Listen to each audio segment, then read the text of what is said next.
ઓમ નમો નારાયણ. હું અરુણાબેન પી ગોસ્વામી સુરતથી તમારું સ્વાગત કરું છું અરુસ કિચનમાં.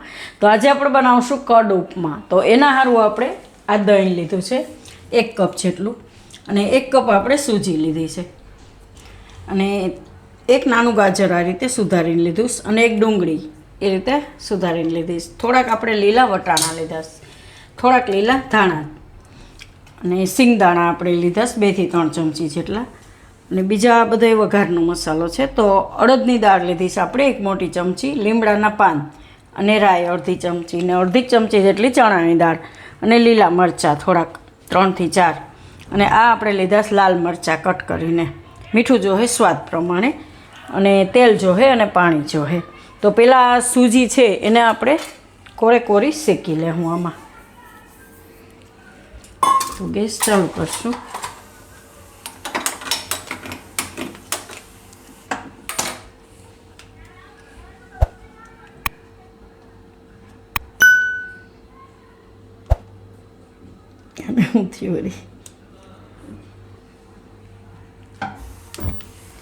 અને આપણે એમને કોરે કોરી જ શેકવાની છે, કંઈ નાખવાનું નથી આમાં તેલ કે કંઈ.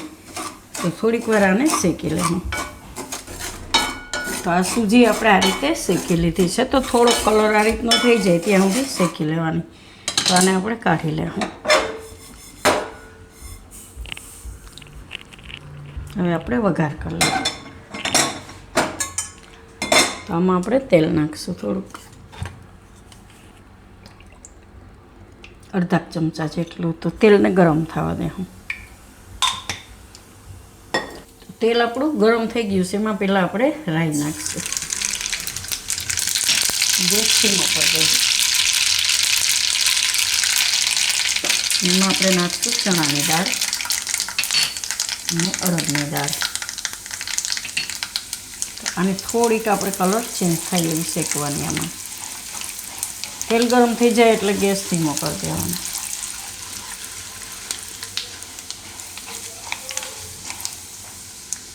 આમાં સિંગદાણા નાખી દેવું,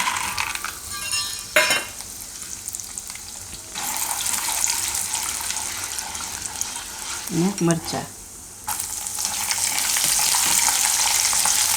ને લાલ મરચાં, ને લીમડો. થોડોક લીમડો આપણે દહીંમાં નાખીશું. હવે આમાં ડુંગળી નાખી દેવું,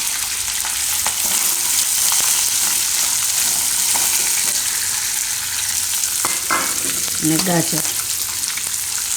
આમાં તમારા હિસાબે તમે કોઈ પણ શાકભાજી નાખી શકો એમ.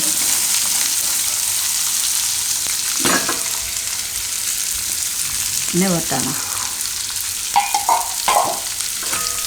તો આ બધું આપણે થોડીક વાર પાકવા દેવું. આને આપણે થોડીક વાર ઢાંકીને પકાવી લઈ, મીડિયમ ગેસ રાખીને. ત્યાં સુધીમાં આપણે દહીંને મિક્સ કરી લેવું. તો આ દહીં આમાં લઈ લેવું, અને એમાં આપણે નાખીશું પાણી. તો જેટલું દહીં છે એટલું જ આપણે પાણી નાખીશું.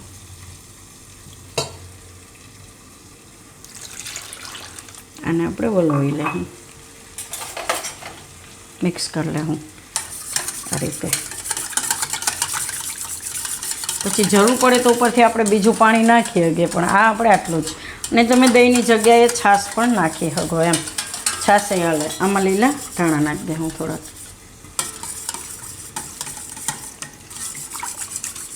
પછી ઉપરથી બીજું પાણી આપણે જરૂર પડે એ નાખશું એમાં. તો આપણે હવે જોઈ લેવું. તો તેલમાં થોડીક વાર પાકે એટલે એકદમ વટાણા ગાજર બધું સરસ પાકી જશે. આ રીતે થોડીક જ વાર, 2 મિનિટ જેવું જ લાગશે એને પાકતા. આ દહીં છે એમાં આપણે થોડાક આ લીમડાના પાન નાખી દઈશું.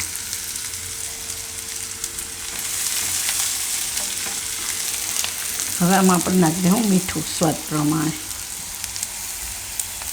તો આપણે દહીં, છાશ, સૂજી બધું આવશે એટલે મીઠું થોડુંક એ પ્રમાણે જરૂર પડે એમ. તો આ રીતે મિક્સ કરી લઈશું. હવે આમાં આપણે સૂજી મિક્સ કરી દઈશું.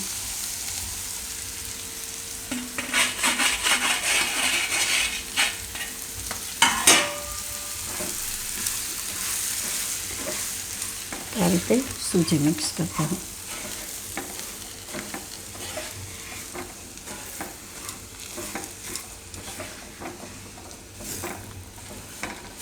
હવે આમાં આપણે નાખી દઉં આ છાશ. નાખતા જાઉં અને મિક્સ કરતા જાઉં.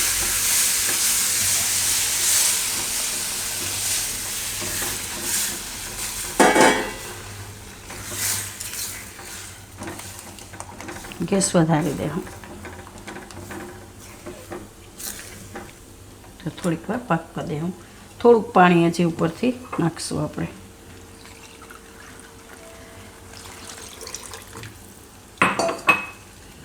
તો આને હવે થોડીક વાર પાકવા દે હું ને હલાવતા રહે હું.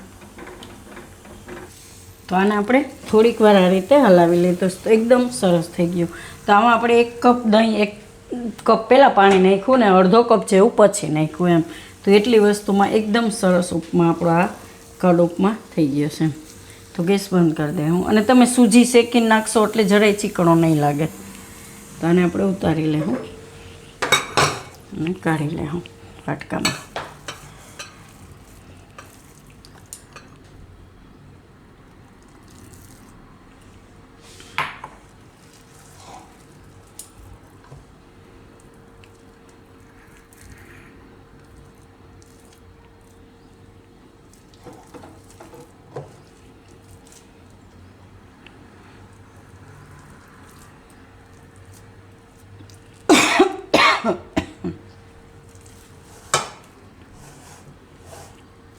તો ગરમા ગરમ ઉપમા મજા આવે ખાવાની નાસ્તામાં. તમે અમારા શશીભાઈને તો બહુ ભાવે ઉપમા.